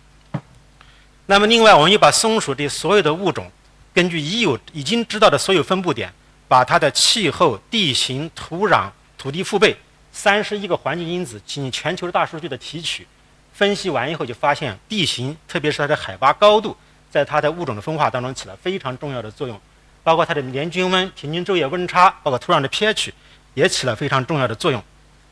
更有趣的是，就是说，你看它的形态性状的进化，在中心世以后变得非常快，这样一个就是这个蓝色的这个线。那么它生态位的进化呢，也是在中心世以后进化的非常快。当我们把它生态位当中分析了有22个因子，最后我们把一个个的去除，其中有个叫干旱因子，耐干旱的程度，把干旱因子一去除，所有的生态因子都不起作用了。所以就是在松鼠的分布当中，除了这个海拔的高度，这个干旱因子是决定它分布非常重要的一个参数。所以就是在未来的气候变化情景下，我们都觉得比如说全球变干或者变暖，对有些类群可能不好，但对松鼠对温暖干燥气候的偏好，可能更加适应于人类式的这样一个气候变化。这是松鼠这样一个世界性的一个类群。第二个呢，做这个就是高山的冷杉鼠，冷杉鼠当中有47个物种。我为什么要做它呢？因为这个类群实际上有很多的濒危物种，包括我们的白山族冷杉，就是野外的只有3棵成年的树，当中还有我们的资源冷杉呢，包括我们的白杉，就是这样一个元宝山冷杉等1级濒危植物。这些濒危植物，如果说你都研究不清楚，谈什么保护？设的很多保护区，对吧？我这个细节不说了，这是研究它，把全球所有的物种进行取样，把它的进化关系、生物地理学过程都弄清楚，这些不详细说了。就是比如说，我们国家的4种1级保护植物，比如说元宝山冷杉在这个支系当中，这样一个白山族冷杉在这个支系当中，梵净山冷杉在这个支系当中，它们完全是不同支系的后裔。那么对这样的物种保护，我们该采取什么样的策略，对吧？当然，我们还做了它地理分布的格局、适应性的问题。所以前面这些工作我们分析，再把这个冷杉、松鼠，我们前面说了，它是这样一个海拔高度和这样一个干旱因子起非常重要的作用。把全球的冷杉进行同样的分析以后，冷杉决定它的一个重要的生态因子是最冷季的降水。大家都知道，冷杉、云杉是暗针叶林非常重要的成分，冬季的积雪、冬季的降水对它非常重要。如果没有水分，冷杉是活不下来的。那么前面这一块呢，就是非常提纲挈领的，就是说把我近些年就是把裸子植物的科属进化框架、裸子植物属的起源、全球物种多样性的形成跟生态因子相关的这种关系，通过这个研究也进一步的说明，我们今天研究生物的进化、研究生物多样性的起源和保护，必须有全球的视野，而且我们要把进化和生态真正的整合起来。大家经常说，这个生态提供的是环境，提供的是一个剧院，进化是个 player， 是演员。这个演员和剧院之间是不能够分开的，所以我们单看一个方面的事情都会有很多的事情。那么第二块我汇报的是裸子植物的物种形成和群体川分化。这些年实际上我对裸子植物的物种形成最开始是做青藏高原的高山松的物种形成，这个杂交物种形成是裸子植物当中第一列等倍体的杂交物种形成，也就是2倍体和2倍体杂交，就是云南松和油松杂交，它是形成2倍体的高山松。包括边域物种形成，包括1元多倍体的裸子植物当中很少有多倍体，但从基因组的角度，那可以是古多倍体了。那麻黄鼠，它基本上80%的物种有多倍体的基因型，50%以上的物种它是多倍体。那么它是怎么形成的？我们发现它是一个基本上全部都是1元多倍体物种形成。还有高山，就是华山松，它有一个同一物种形成的这些事情，叫隐性物种形成。那么把这些做完了以后，那这个细节因为时间关系我不详细的汇报。今天我重点的说一下这个百岁楠。百岁楠大家非常关注的一个类群，对吧？这是在纳米比亚这个纳米比沙漠这个大西洋的边上这个海雾这个环境下长的一个群体。这是19年我去考察的时候，它的叶子非常非常长。那么我就观察的一个问题，它是一个雌雄异株的这是下面的雄株，这上面是它的雌株。那么在这样一个直线距离只有几十公里的这个种群当中，你能发现，比如说这两个群体，它有的，比如 P1 这个群体，它的这样一个雌球花、雄球花刚刚开始长，但是在这个群体当中，它的种子就基本上成熟了。在这样一个小的地理环境当中，一个物种为什么会在物候期上发生如此大的分化？那么这么大的分化，它的基因组上是不是分化的？所以就是说，因为这个采样非常困难，本来想把这个工作就覆盖它整个纳米比亚沙漠甚至安哥拉的群体进行采样，但是现在拿到这些样品费了几年的劲也拿不到。那么最后呢，我们就把纳米比亚南端的刚才我看到的这样5个小群体，因为这个百岁楠呢，在这个2021年，这个王清峰老师我们大家一起有一个基因组，那么通过基因组的重测序去研究百岁楠在这个局域，在这个小的区域基因组上发生了什么样的分化。我们研究完以后，的确发现这5个小群体，它的群体遗传分化非常高，而且这个群体经历了一个非常有趣的进化过程。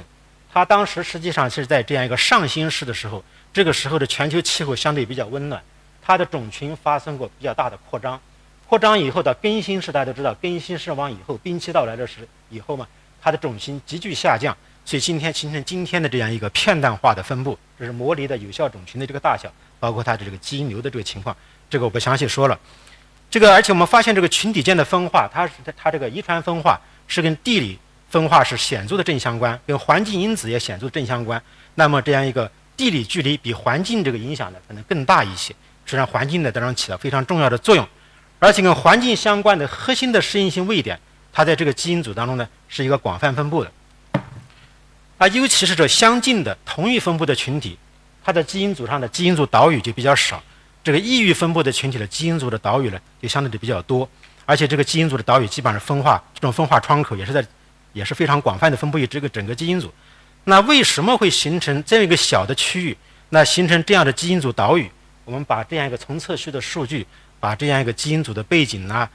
这个包括了遗传分化的这个参数各种进行分析，遗传多样性的分析，就实际上发现它的祖先的多态性在后面的群体分化过程当中对形成基因组的岛屿起了非常重要的作用，包括当中发生的这种搭车效应，是 hitchhiking 在当中起了非常重要的作用，而且这个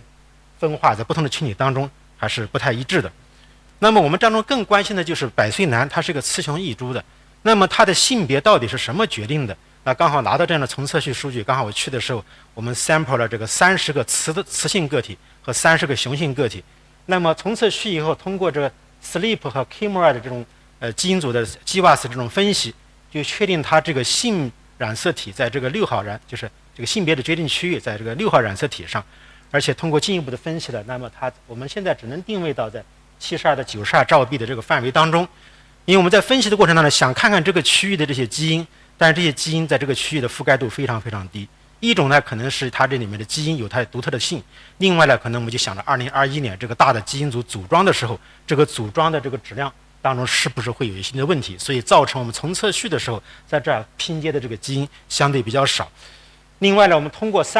刚才说了30个雄的30个雌的，我们通过这个杂合位点的分析，就发现99%的雌性个体这些位点都是纯合的。94%的雄性个体都是杂合的，所以这样一个证据非常清楚地告诉百岁楠是一个 XY 型的这个性别决定系统。因为在这个前一些年不多久的话，国际上有个团队认为它可能是另一种性别决定系统。这个 XY 决定系统，我想我们这个应该是非常确认的。这实际上就跟苏铁银杏是一样的。换句话说，苏铁银杏代表着一支，这代表着另一个大支，可能裸子植物的祖先都是 XY 型的这样一种性别决定系统。那么最后一块，因为时间关系，今天我讲得特别快，不一定讲那么长时间了。裸子植物重要性状的这个形成机制。那么重要性状呢，实际上就是我们并没有什么项目去支持就是因为也没法像离南界像徐老师做的那么深入，它这个不好操作。但是我还想着学习的做一下。一个就是青海云杉，我经常在园子里走，就发现我们这个园子当中有一棵云杉，它每一年都会长出这种奇奇怪怪的，因为松柏类植物嘛，特别松科植物是一个雌雄同株的。它的雄球花和雌球花对吧是单独长的，但是就有这么一棵青海云杉，每年都长出上面长雌的，下面长雄的这样一个近似于两性球花的结构。在这个树上，基本上这种比正常的球花要多一些。那到底是什么决定了这东西？它跟我们的花的起源是不是有某种关系？所以我们尝试着把这样一个正常的雄球花、正常的雌球花分不同发育时期，两性球花呢，把它雌性部分、雄性部分也分不同的时期进行一些转录组，包括基因相关的基因甚至甲基化组的这样一个测定。有趣的就比较发现呢，就是说它这样一个雌性的区域的表达，它实际上跟我们的雌球花是一样的、相似的，雄性部分跟雄球花是相似的。这个当中呢，还有一个，比如说这个 B class 这个基因跟雄的话相关的东西呢，它是在雄球这个雄性部分高，雌性部分低，跟雌性相关的 C class 和 leafy 这个基因呢倒过来是两个不同的梯度，所以这种情况就说明实际上这一个两性球花是 ultra male 的这种假说是一开始它是一个雄球花，这当中当然我们还找到这个第二这个 21这个基因，它实际上也是一个重要的雌性当中一个重要的决定基因，它在这个顶端的这个异位表达可能导致了它这样一个两性球花的形成。这当中我们进一步的分析了它的甲基化的模式、甲基化的东西，这儿不详细说了，但的确它发生了一些甲基化的重构，这个甲基化呢影响了这当中的一些基因的表达，导致了它这个跟这个两性球花的形成呢也有非常密切的关系。然后我们进一步的把这个生长素也进行了测定，就发现这个生长素在这个雌性部分实际上是非常高的，而且它相关的基因表达也非常高，也形成了一个雌高雄低的这样一种生长素的分布的这样一个梯度。最后呢，咱们提出了这样的一个简单的假说，就是这个正常的这样一个雄球花，它由于这个生长素的分布梯度和甲基化的问题，导致了 leafy 和 leaderly 这两个基因的重要的基因的上调，导致了另外的基因的下调，形成的这样一个梯度表达模式，形成这样一个两性的球花。当然这是非常粗浅的一个工作法。这个最后一个非常想说的事情，就是这个有趣的松科的雌胚子体发育和它的分子调控的这个机制。你们在园子当中会看到这个松树，松树你看见这上面这是它的雌球花，这个雌球花是上一年的秋天形成的雌球花的花芽，到当年的春天4月份的时候长出这样一个对吧雌球花。这下面的这个果呢，实际上是它的雌球花，就是相当于它头一年长成这样，到第二年长成这个模式。在这个状态它实际上还没有受精，所以它还不能形成种子。所以你在这样同样一个枝条上，同一棵树上，就能采到当年的雌球花和这个雌球花发育的晚期还没有受精的状态，就能采到2年的模样。实际上松鼠它这个球果到11月份成熟，整个跨越30多个月。人类10月怀胎，那么松鼠它需要30多个月完成这样一个过程。第二个类群呢是雪松，雪松你们看到秋天长了很多的这个雄球花，形成花粉雨一样的东西。你没见过它的雌花，这是它的雌球花。你仔细的树枝上找，能找到这样的非常非常小的这个雌球花。那么它传粉的时候，的确雌球花长出来了。但是长完以后，当年冬天你看不见果到第二年的春天、夏天慢慢开始雌球花长出来，到秋天果子变得非常大。它们也是传粉和受精在不同的年份，后面会说也跨越了5、6个月。第三个说是云杉做圣诞树的 spruce 这个类群，那么它的雄花和雌花可以长在同一个枝上，它们的传粉和受精可以在1个月内完成，所以它是当年长的雌球花，当年结果。所以同样一个科当中的3个不同的属，这样非常独特的雌胚子体发育的过程，到底是什么东西导致的？这个不详细说了，刚才的细节我说了。我们就把它的雌球花从最开始的能看得见，一直到它整个受精前的过程，把按年份每一个周基本上取一次样，有的可能稍微跨度长一点。取完了以后，我们做它这样一个结构学的这样一个解剖的一种观察，我们观察就能发现，在它的这样一个一开始传粉的过程当中呢，能看见大孢子母细胞，它在这样已经开始已经大孢子母细胞发生。然后往后面呢，你看见它到夏天的时候呢，它这样一个实际上这个雌胚子体开始发育。这个当中呢，能看见有一些游离核，它就是换句话说，雌胚子这个细胞分裂出很多核，它不形成细胞化。那么，但是到了它这个9月份以后，它的这个雌球花基本上就这种大小，它就不变了，一直到这同一个枝条上采了2年的东西到第2年的这个春天3月份左右的时候，它呢又开始这样一个这个就是叫游离核进一步的快速的分裂，所以这么一个过程，一直到第3年就是第2年这个5月份，你看这个过程当中能在这个地方形成一个这个精卵器。这个时候呢，花粉管虽然前面这个花粉管在生长，这样能看见花粉管，那花粉管长到一定的程度，它就不长了。不长以后，经过整个一个夏季到后面的一个休眠，到来年的春天开始花粉管继续生长，这个精卵器形成以后，花粉管长进去进行受精，到秋天果实成熟，是一个非常复杂的这样一个过程。那么这个雪松在传粉的时候也一样，它的大孢子母细胞开始发育。那么它一开始它这个游离核并没有分裂，那么到第2年呢，也是到3、4月份的时候，它的这样一个雌配子体快速的生长，这个游离核也开始分裂。那么一直到5月份的时候，这个时候也是长出精卵器，这个时候也还没有发生受精，所以我们看到雪松的果子长得挺大了，以为它是一个果子，它实际上并没有受精。那么这个云杉就非常快，它传粉的过程当中，游离核基本上就开始分裂，那么1个月当中，它就基本上细胞化，细胞化以后就完成这个受精的过程。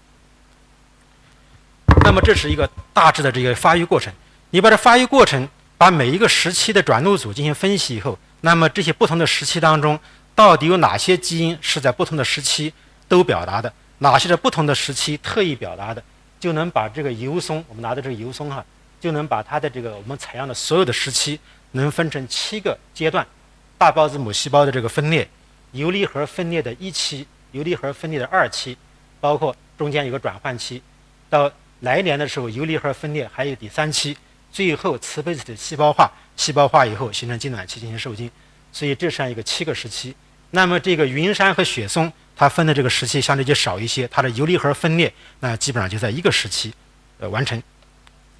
那么我们也把这样不同发育时期的基因，游离核这个时期到底是什么基因在控制它的分裂，这非常关键。刚才前面说了，由于游离核分裂跨越了不同时期，导致了雌配子体发育需要不同的时间去成熟，这是非常关键的。为什么决定是30多个月，或者是20个月，或者是1年时间当中？那么就发现它的确是跟细胞周期相关的这些基因这样富集的。那么另外2个物种当中呢，也能找到这样相关的基因。那比较这3个时期当中，除了一些共有表达的基因以外，我们也鉴定出它这个当中一些差异的这个基因。这个细节我不详细说了。这当中比如说 MES 这个 MESBOX 基因呢，在这个不同的支系当中，这是一个进化关系，它的不同的这个基因 MESBOX 基因这种基因的话，特别是像 AGR6 包括 AG 这些基因，它在整个雌配子的发育过程当中一直是高表达的，表示它在这个发育过程中非常关键，每一个时期都需要。而这个基因呢和 BCIS 的这些基因呢，它只在大孢子母细胞的分裂的时候和细胞化的这个周期当中呢，这个表达的比较高。那我们又进一步的把这样一个刚才说的这个还有一些细胞周期蛋白的这个激酶的，包括一些转录因子的这些基因呢，我们也进行了分析。这个当中呢，就发现这个转录这个表达这个时序，这个周期这个比亚家族的成员，它参与了这样一个雌配子体的这样一个分裂过程。我们找到这基因它是不是真的干这件事情？因为裸子植物当中它没有遗传转化体系，我们只能通过梨兰介的突变体把这个基因给它通过就做互补实验。互补实验的确在梨兰介当中能看见，包括它胚的发育，包括它的胚乳当中这个细胞的这个分裂，的确这个基因它是跟这种雌配子体的发育是密切相关的。但真的要验证这个基因在裸子植物当中是不是这个功能，还是需要到裸子植物当中去创建这样的遗传转化体系。但我想这样的遗传转化体系也还是非常难的，我们正在推进过程当中，松鼠的时间太长，我们找了一个可能会有3、4年当中能从种子到种子的类群再开展这些研究。同样我们也是把另外一些这样一个 CDKB 这些基因呢，也通过这样一个互补实验，也是发现它的确在这个游离核的调控过程当中起了非常关键的作用。早期的研究当中呢，认为这2个基因它可以形成复合体，但通过我们的研究的确发现这2个基因它都能调控游离核的这个分裂，它们可能通过形成复合体的方式呢来起这样一个作用。那既然这个游离核的分裂的3期是通过这样调控的，它为什么要把游离核在当年它分裂2个时期，然后呢它越过一个休眠的时间，直到来年发育了，它为什么这么干？它到底发生了什么？就是我们在这个游离核分裂的1期就富集到实际上是一些防御反应，它应该发生了一种非常强烈的生物胁迫，就是因为游松这个雌球花的时间基本上是在4、5月份，4月份紧跟我们夏季的到来，还有这样一个高温热的这种环境，所以后面呢，特别是经过这个夏季以后，它就变成它休眠了。那么这个通过这个基因的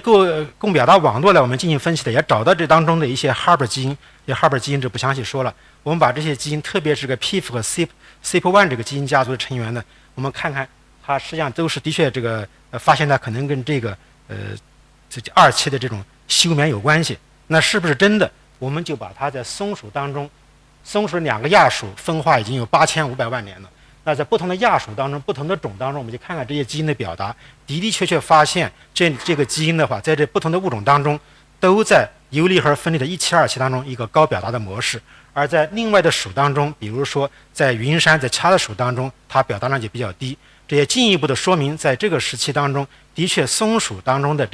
它这个夏季的休眠，的确是跟游离核的分裂，包括这基因调控是密切相关的。所以这个工作比较粗浅哈。就是我们再进一步的就把这样做了一个总结，就松科不同属的雌配子体，它在游离核阶段的确是在不同的属当中是意识性的发育的，那么它具有保守的调控程序，但是松鼠当中这个长生殖周期的这个雌配子体，它是游离核阶段，它这个休眠包括后面的这个发育，它是非常非常独特的，受这些基因去调控。它这个夏季的休眠呢，跟它应对这个生物和非生物的环境呢是非常相关的。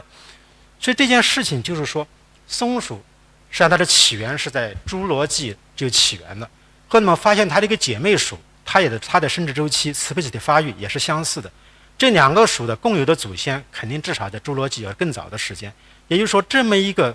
古老的松柏类植物，它为什么需要这么一个独特的这样一个雌配子体发育？其实你能发现，比如说它的这个球花出来的时候，花粉传上去了以后，传到花粉的这个球花暂时能活下来，传不到花粉的球花很快就蔫了。然后呢，经历这个冬天的时候呢，如果传递这个花粉比较少的，它可能再经历一次选择，再死掉一批，到最后一批强壮的这样一种雌球花那当中完成受精。所以我想这也很可能是这样一个松科植物哈，它有非常多的雌球花、雄球花，它不可能有这么多的后代都能够去成熟。所以我想这也是一个自我筛选、自我适应进化的过程。当然，当时的那个时候，侏罗纪的时候的气候也是非常复杂的。当然，我们当时也重建了这样一个当时的一个古气候环境的情况，在这儿我不详细说了，很多也还是基本上是跟我们的推测是相似的。就是这些年呢，就是我把裸子植物从这样一个科属的进化框架、世界性的生物地理，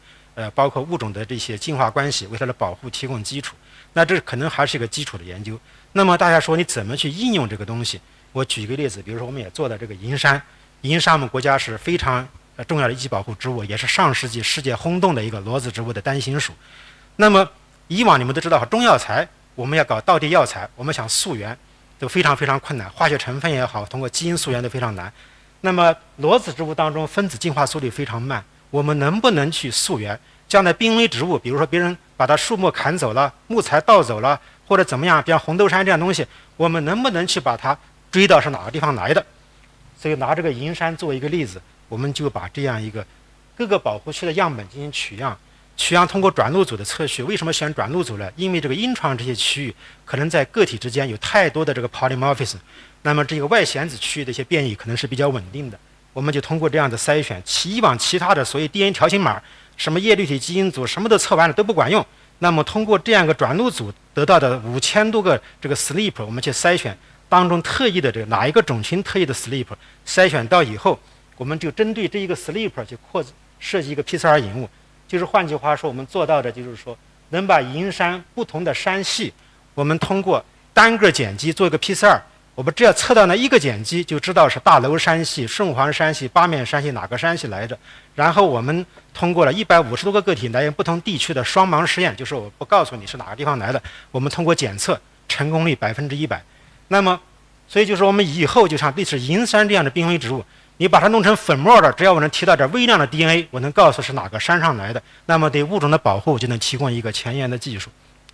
这个就不详细说了。另外这些年呢，我的课题组呢，在做另外一个类群，杜鹃花非常漂亮。杜鹃花呢，也是我们中国人谈起来就是心里比较难受。我们对吧？杜鹃花世界1000多个物种，我们的喜马拉雅山脉分布到接近2/3的物种，但是我们中国的城市园林看见的都是映山红。我们的高山杜鹃，我们的什么都看不见。但是到了英国的秋园、爱丁堡之园，人家都是花海花的世界，配了几万个品种。那我们的杜鹃花这些年来，连一个基本的进化框架都没有。我以前研究裸子植物也涉及了兰花、也被子植物带学生，我就17年开始就对世界的杜鹃花带这个学生把这个进化框架建立起来了。这也是全球杜鹃花属一个最 solid 的进化框架，这是一个 backbone 的一个 phylogeny。那么我们把杜鹃花分成了5个亚属，这些细节我不详细说了。它全球的分布是如何形成的，也包括它的气候因子怎么决定的，尤其是降水。我们新疆这么大，一种杜鹃花都没有。青藏高原那个区域就那么多的杜鹃花，另外的南半球的马来群岛会有很多的杜鹃花，都是跟这个季风形成的降水有密切的关系。同样，杜鹃花它可以高海拔分布在这个青藏高原上5800米的雪层杜鹃，可以零海拔分布的杜鹃花有映山红这一类的。那么它为什么会形成全球的分布？这么海拔高度的差异，我们通过不同海拔高度的样品、不同物种的基因组解析，及解析了它全球分布。它在比如说在长白山这个区域，在青藏高原的高山上，它们是哪些基因家族，就是抗力的、适应的，怎么家族怎么分布，包括它这样一个高海拔在群体水平的多次适应，包括它花色多样性形成的这样一个基础，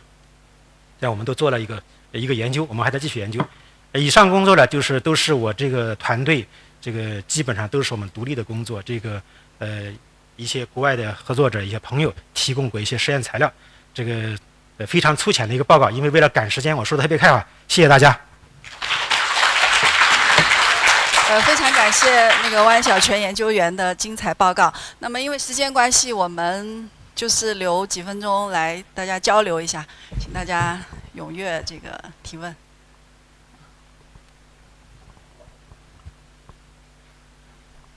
那个苏博士。汪老师您好，就您的报告，我觉得就是一个是很系统，再一个就是后面那些工作又很细致，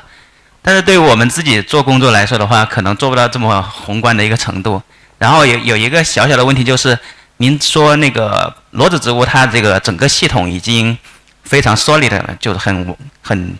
稳健的一个系统了。那这个系统里面它是否存在一些像我们现在很多被子植物，然后或者其他类群里面那种，比如说杂交进化呀，然后那个谱系不完全分选这些事情，会影响到这个裸子植物的演化呢？谢谢。对，你这个问题非常好，我想这个问题存在于所有的植物类群当中。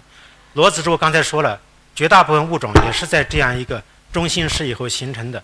近缘物种之间，毫无疑问当中肯定还会是有一些基因流、一些这些存在。但裸子植物当中，我刚才说了，基本上它都是二倍体，很少有多倍体，所以在物种之间二次接触的时候还会有一些基因流，甚至当中绝大部分物种都没有生殖隔离。美洲的物种可以给亚洲的物种进行杂交，但是它的形态分化已经非常好了，所以很多物种我相信它在物种的形成过程当中，这个科属的进化关系我相信是非常 solid 的。那么在百科当中我们也发现了古老的这种杂交事件，是属间的物种之间可能还会有一些。松鼠当中，比如说美洲的三针松组这类东西当中，还有一些更加复杂的过程，可能会结一些网。但是从我们生物多样性保护来说，这个大致的物种的进化框架，这个已经是比较好的了。周周老师。那个王老师，我也提个问题，那个非常精彩的报告，尤其关于那个系统发育还有这个雌配子体这一块的。实际上您刚才讲到裸子植物的雌配子体发育，然后就是松柏这一类它很特殊，实际上另外一个类群苏铁也非常特殊，不单纯是雌配子体，雄配子体也非常特殊。然后因为它的生殖细胞它都很大。但是我想提另外一个建议另外一个就说是您刚才提到的话是百岁兰它是 XY， 对，那么整个裸子植物会不会都是 XY？ 然后这是因为我是最近看到我们在做那个棕榈的性别，棕榈里面的话有雌雄异株的、雌雄同株的、雌雄同株异岁或者雌雄同岁，但是在不同的位置。和裸子植物这个里面有很多相近的。所以最近有一篇文章的话，它是把那个棕榈的性别它作为一种叫做趋同进化。它性别的趋同进化，会不会裸子植物也是尽管它染色体不同源，但是它的相关的性别决定区或者性别决定基因可能它会是一致的，会不会是这样？我只是提个。对，张老师这个问题非常好就是这个其实苏铁这一类非常值得研究。其实我每次来仙湖，我特别震撼你们对苏铁的这个收集，让咱们都是多年的朋友合作其实这个苏铁很多方面，因为它全是保护的物种，很多的物种因为拿不到样品，拿不到群体样本，甚至物种的分类，包括中国的物种的分类都存在很多问题，所以说将来保护有大量的这个空间去做。它的发育更独特，代表了种子植物最基部的类群。这个问题做清楚了，对理解整个花果的起源至关重要。所以刚才这个研究我说了，这个因为这个刚才说的这个买麻黄嘛，代表的是就是百岁兰代表的一个支系，这个苏铁和银杏都是 XY， 我就觉得这个裸子植物可能都是 XY。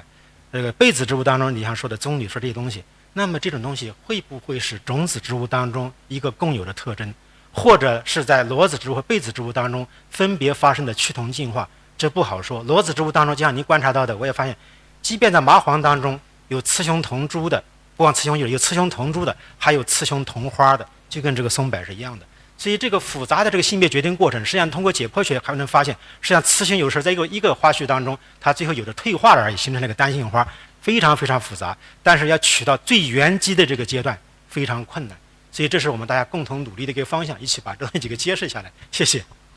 好的，再次感谢这个万小泉所长，让我们再次致以热烈的掌声。好，谢谢。那么这样我们的这个上半节的活动就是先到这儿，然后大家有我看一下10分钟的茶歇时间。那么11点半我们准时回到会场来，然后茶歇在那个外面大家请移步休息一下。很小，但是总给我们新的惊喜。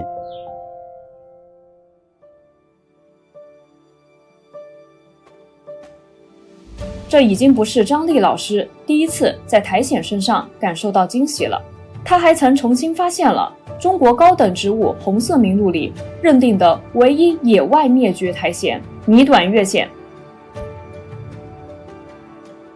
2012年夏天，在西藏雅东县的一次野外考察中，我们见到一丛苔藓，当时觉得很特别，不知道是什么种类。后来把标本带到实验室，经过2年多的研究，我们才确认它就是泥短叶藓，中国唯一一个被官方确认野外灭绝的苔藓，死而复生了。所以优苔园里的苔藓都是很珍贵的品种吗？其实也不是，优苔园里的苔藓有本地常见的一些野生种类，也有一些园林园艺上使用的一些苔藓，但总的来讲，都是一些就是平平无奇的大陆货。比如这些就是非常常见的剪叶湿地藓，深圳市民经常在道路边坡你看到，这些是尖叶浮灯藓，这是大灰藓，它们都是常见的苗圃苔藓种类。玩苔藓景观的人都很熟悉这些种类，但是大陆货也有大陆货的好。这是本地常见的一种苔藓，东亚谢斑地藓。日本人很喜欢苔藓，而且喜欢用苔藓来做一些园林景观，